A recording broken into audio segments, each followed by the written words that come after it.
ማንም ሳያዛቸው በራሳቸው ጊዜ ግዙፍ ተቋማትን ሀክ ማድረግ ለሚችሉ የኤአይ ሲስተሞች ዝግጁ ናችሁ?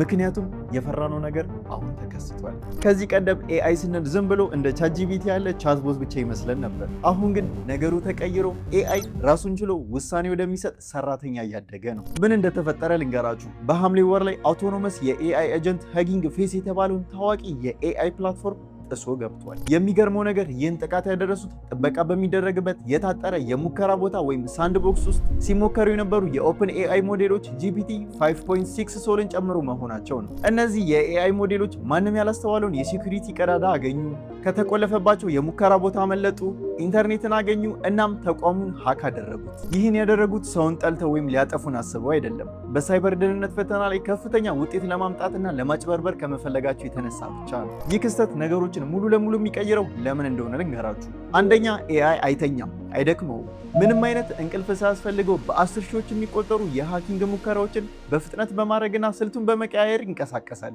ሁለተኛ፣ ለኤአይ ፓስወርዶችንና የብሮሰር አክሰስ አሳልፎ መስጠት ምን ያህል አደገኛ እንደሆነ ይህ ክስተት በሚገባ አሳይቶናል። ሶስተኛ፣ ይህ ጉዳይ በኢትዮጵያ ውስጥ ላሉ ትልልቅ የድርጅቶች ሲስተም ትልቅ ትምህርት ነው። ወደፊት የሳይበር ጥቃቶች የሚመጡት ከአንድ ወይም ከሁለት ሃከሮች ሳይሆን በአንድ ጊዜ በሚመጡ ግዙፍ የኤአይ መንጋዎች ይሆናል።